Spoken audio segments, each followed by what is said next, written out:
Are you a caregiver? Not by trade, not that you went to school for it, not that you even ever thought you'd be doing it.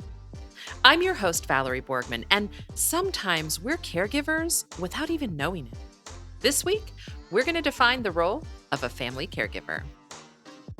Welcome to Desperately Seeking Senior Living, a podcast for sons, daughters, grandkids, and spouses who suddenly find themselves tangled in the search for senior living and care. If you like today's episode, don't forget to subscribe and check out our doable download in today's show notes for a printable summary of the show and a bonus tip from our guest. You're listening to our doable tips, short answers to your questions. Don't see your question listed? Send us a note. Then don't forget to subscribe so you never miss an answer. Hi, and welcome to the show. I was actually prepping another episode about caregivers transitioning out of their role when it occurred to me that we've had families who didn't realize they were caregivers at all. Of course, they knew they were doing things for their mom or dad, but they didn't realize the extent of the role they were playing. So, I wanted to answer this question and really take a look at what it means to be a caregiver. For many families, it starts with a scary moment. Maybe dad falls off the ladder trying to trim up the trees in the backyard.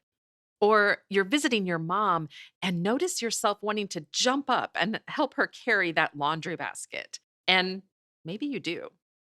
Or you're waiting for your dad to arrive and something tells you to watch for his car. You find yourself cringe as he just misses your mailbox when he pulls into the drive. For other families, mom simply asks you to do some chores around her house. The lawn care has just become too much. Or the washer and dryer is downstairs and she can't make those stairs safely. So you come over once a week to do her laundry and mow the lawn.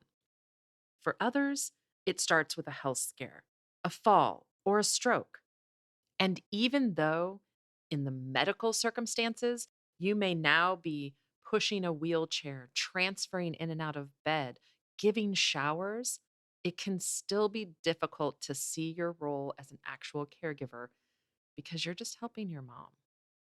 We've actually done episodes before about guilt, and we'll put a link in show notes to one of these episodes because I think that's where that comes into play. Feeling guilty and not wanting to recognize the weight of the role you're playing as a caregiver because you are just helping your mom or your dad. And in many cases, the examples that we've talked about, mom or dad don't want to leave their home. They're not able to do the daily activities they used to do, but they're not ready for a professional to come in or to move. Of course, that doesn't mean that you can't be a caregiver when your loved one does decide to move. There still may be things that they're asking you to do. Maybe they're not comfortable receiving care from the caregivers at the community that they might be living in, or maybe they're still wanting to call you at all hours of the day. And let's just pause here to point out that the reason most people would prefer you, their son or daughter or friend, to help them is because it doesn't feel like caregiving. You're not a professional, you're just helping. That doesn't feel as serious or make us feel as helpless. It's also why you might not feel like you're actually a caregiver, and why it's so important to recognize that it may be exactly what you are. We're going to talk more about why that's so important in just a minute. But first, what are some clues that you're not just helping, you're a caregiver? If there's any dependency, in other words, it's not just a one time thing, it's an expectation. Or if you feel that without you, it wouldn't happen. Now, there are many reasons this could be the case.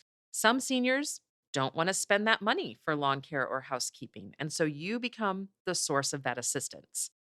Many families find that mom and dad are only eating processed foods, for example, easy things like microwave meals, or worse, they're not eating much at all.